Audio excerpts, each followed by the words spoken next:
नमस्कार, स्वागत है आप सभी का एनएमएफ न्यूज पर। मैं हूं आपके साथ रोहित। दुनिया पीओके की बात कर रही है। नॉर्थ ईस्ट में भी बहुत कुछ बड़ा चल रहा है।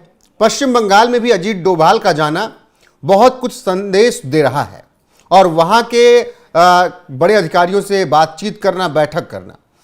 अगर आप इन चीज़ों को पॉइंट से पॉइंट जोड़ेंगे तो भारत का गृह मंत्रालय, सुरक्षा एजेंसियां बहुत कुछ इस वक्त कर रही हैं। अब क्या कुछ चल रहा है ये आने वाले वक्त में ही पता चलेगा, लेकिन अभी जो कयास लगाए जा रहे हैं उसी पर चर्चा हम कर रहे हैं। वरिष्ठ पत्रकार पंकज प्रसून जी मेरे साथ हैं।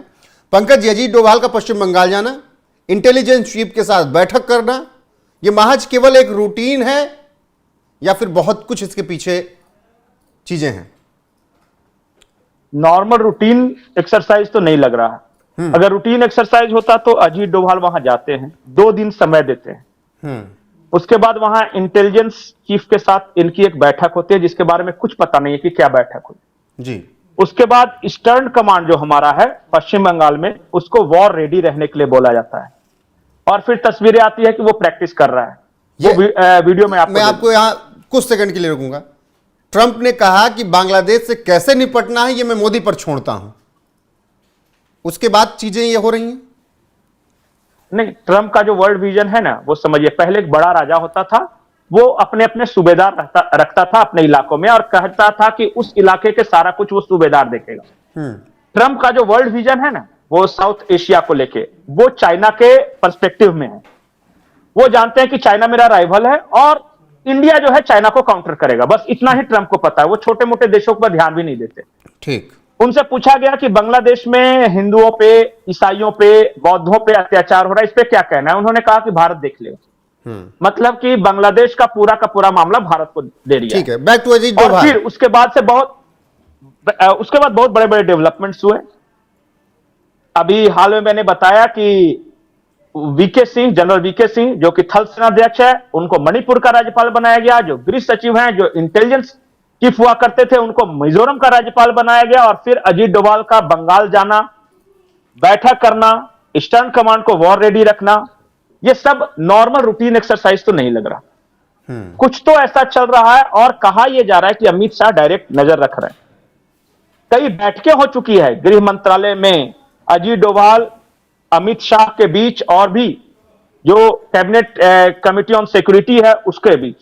तो अपने ईस्ट को लेके, जो पूर्वी, उसको लेके कुछ बहुत चल रहा है, मंथन चल रहा है। जब तक बाहर नहीं आता हम सिर्फ गेस कर सकते हैं कि क्या चल रहा है। और मैं एक बड़ा डेवलपमेंट बता देता हूं कि बांग्लादेश के आर्मी को भी तो कुछ ना कुछ भनक होगी कि कुछ तो होने वाला है।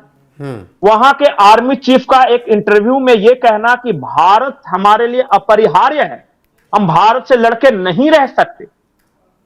और फिर उनको अपने यहां के उस इस्लामिक कट्टरपंथियों को धमकी देना कि कायदे में रहो वरना हम आ जाएंगे तो फिर बहुत दिक्कत होगी। नहीं, वो कुछ कट्टरपंथी कह रहे थे कि हम दिल्ली तक में जाकर फहराएंगे बंगाल का झंडा। नहीं तो उनके बोलने से क्या होता है। अभी 2 दिन पहले अभी इस्लामिक कट्टरपंथियों पे छापेमारी हुई है बांग्लादेशी आर्मी की, और वहां बड़े पैमाने पर AK-47 वगैरह हथियार बरामद हुए, उसको सीज किया है। वो इतने बड़े पैमाने पर हथियार क्यों जमा कर रहे थे? और फिर यह खबर आती है कि ISI के 3 बड़े अफसर भारत से सटे हुए चित्तगोंग प्रांत में आते हैं और वैसे लोगों को जो शेख हसीना के तख्ता पलट के बाद जिन्हें जेल से रिहा किया गया था, वो कट्टरपंथी, उनको ट्रेनिंग देते हैं। तो क्या आपको लगता है कि भारत चुपचाप देख रहा है? भारत को कुछ नहीं पता। और जिस बांग्लादेश के साथ भारत के इतने अच्छे संबंध हैं, जिस बांग्लादेश को भारत ने आजाद किया, कि भारत के डीप एसेट्स नहीं है बांग्लादेश के अंदर, उन्होंने कोई जानकारी नहीं दी है। यह बचपना है कहना। भारत के पास पल पल की जानकारी है बांग्लादेश के अंदर चल क्या रहा है।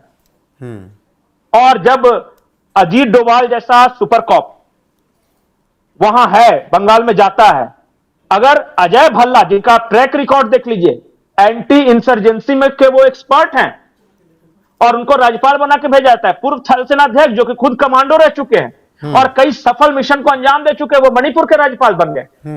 और फिर अमित शाह नजर रख रहे हैं मणिपुर में अपने ही सरकार को बर्खास्त करके वहां राष्ट्रपति शासन लगाना। एन बीरेन सिंह बीजेपी के सपोर्ट से सरकार चला रहे थे और एनडीए में है वो, और वो चुपचाप इस्तीफा देते हैं, कुछ बोलते नहीं बोलते, सब चंगासी जी हम तो इस्तीफा दे। कोई मुख्यमंत्री ऐसे इस्तीफा दे देता है और कहता है कि मेरे राष्ट्रपति शासन लगाओ। बिल्कुल, सब कुछ और केंद्र के उधर देखिए स्क्रिप्ट के अनुसार हो रहा है। ये सब वहां तब पे हो रहा है जब मिजोरम में राष्ट्रपति शासन लग चुका है। मिजोरम में राष्ट्रपति शासन, खुद वहां के मुख्यमंत्री इस्तीफा देते हैं और कहते हैं लगा दो, बिल्कुल, और वहां केंद्रीय बल उतर जाते हैं। मतलब इसका मतलब यह है मतलब कि एन बीरेन सिंह कि ने यूं ही मिजोरम, इस्तीफा नहीं दिया, मणिपुर, बहुत कुछ बड़ा वहां पर प्लान नहीं, किया गया। वही मैं कह रहा हूं कि कुछ तो ऐसा बड़ा होने वाला है या फिर कुछ प्लानिंग ऐसा है जिसके वजह से ये सारे घटनाक्रम हो रहे हैं। हम सिर्फ घटनाएं बता रहे, क्या होगा वो बाद में पता चलेगा।